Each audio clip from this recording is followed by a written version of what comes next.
Marília, eu espero que você que tenha... Melissa, desculpa de coração. Sei que para uma mulher ser chamada por outro nome deve ser horrível, tá certo? Então, Melissa é?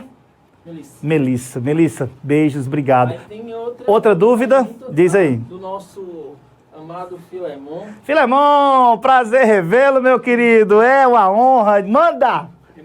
Tava esperando a dele, viu, voz? Diz aí. De Novo Oriente, de Minas. Minas Gerais. Vai, Filemon.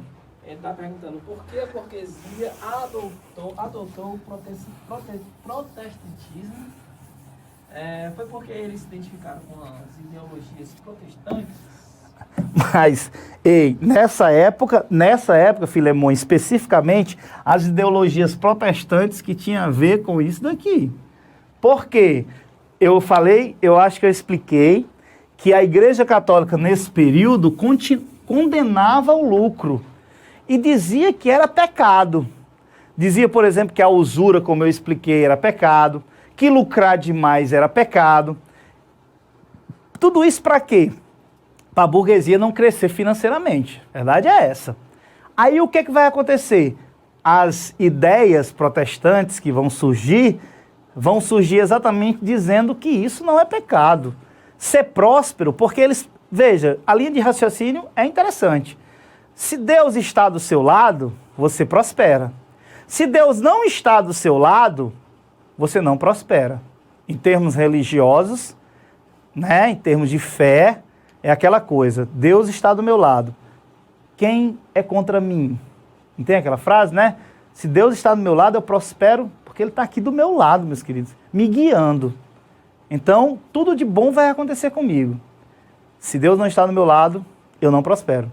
Então os caras dizem, se você é próspero, Deus está do seu lado. Continue fazendo o que você está fazendo, porque quanto mais próspero, significa que Deus está do seu lado. Porque se Ele não tivesse, você não seria próspero. Isso é muito a cara das igrejas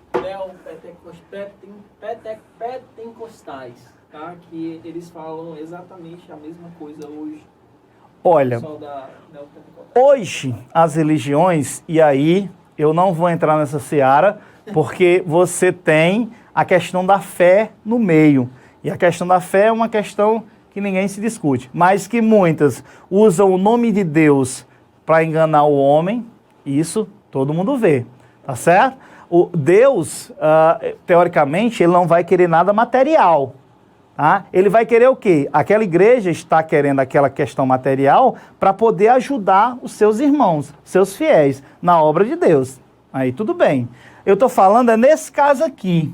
Quando vão surgir as religiões protestantes nesse período, a burguesia vai gostar, nesse sentido aqui, porque ela não vai condenar o lucro.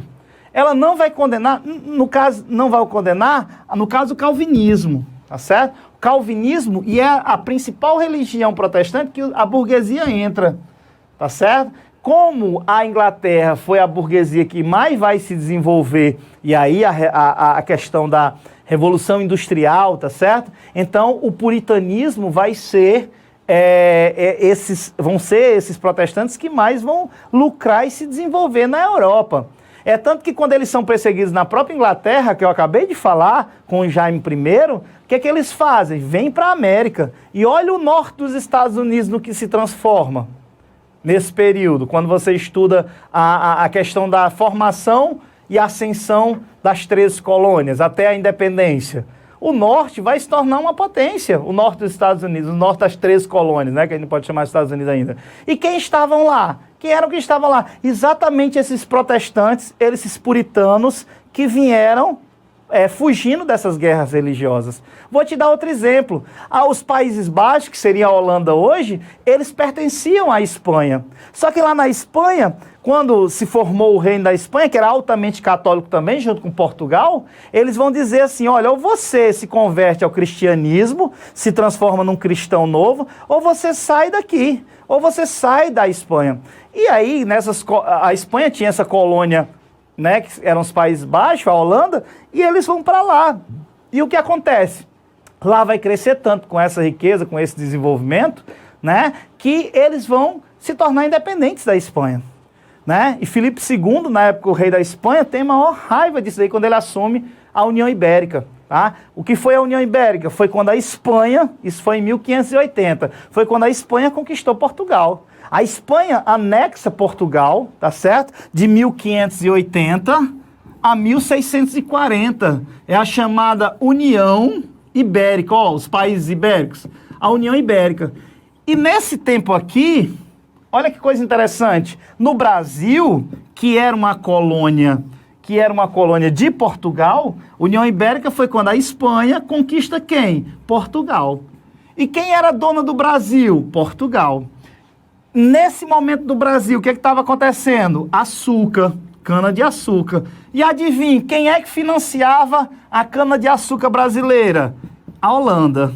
A Holanda era quem mais lucrava com açúcar brasileiro nesse período, porque ele financiava os engenhos, ela refinava, ela transportava e ela vendia. E adivinhe, quando o rei espanhol soube disso, primeira coisa que ele faz, manda expulsar os holandeses no Brasil, que inicialmente eram os grandes parceiros econômicos do Brasil, mas a Espanha tinha maior raiva porque foram os caras que se tornaram independentes de lá.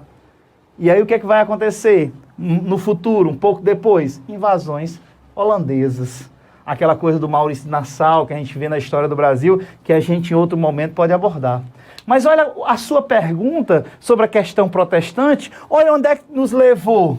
União Ibérica, Espanha conquistando Portugal, você vai ter expulsão da Holanda, ainda tem mais. Olha a história como é lindo. Quando você estuda, deixa eu te mostrar uma coisa. Quando você estuda as capitanias hereditárias no Brasil, o Brasil é só aquele tripinha, porque você vê que o Tratado de Tordesilhas, esse lado aqui é de Portugal, e o restante é de quem? Da Espanha. Agora, olha que coisa interessante.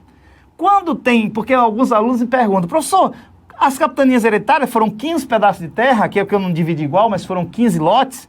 O Brasil era assim. Quando é que o Brasil se torna aquele mapa que a gente tem hoje, mais ou menos? Eu não sei desenhar mapa.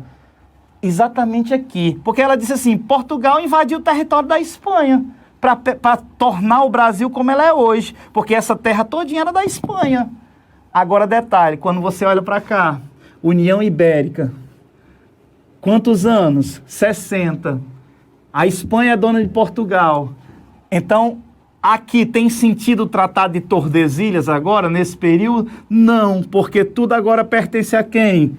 A Espanha. Aí você começa a ter migração de vários setores, como, por exemplo, os bandeirantes procurando ouro, os jesuítas procurando o quê? Missões índias para catequizar. Você vai ter o gado sendo expulso do litoral porque ele está pisoteando a cana-de-açúcar e esse gado vai adentrar no Brasil, aqui no interior do Brasil, principalmente no Velho Chico, que é chamado de o Rio dos Currais por causa disso.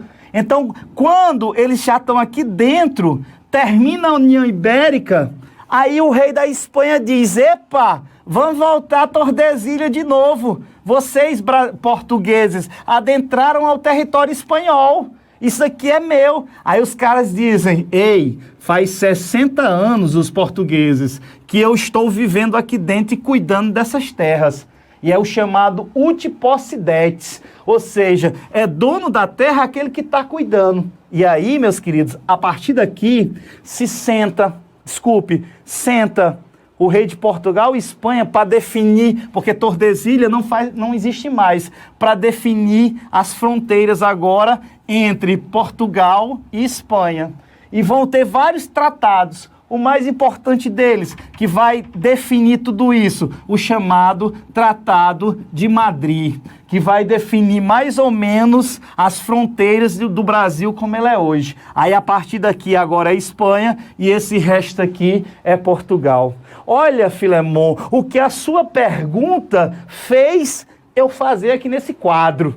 Fazer um transporte de União Ibérica, que você já deve ter estudado isso, de açúcar no Brasil, de expulsão e invasões holandesas, da questão da interiorização do Brasil, a questão das novas fronteiras.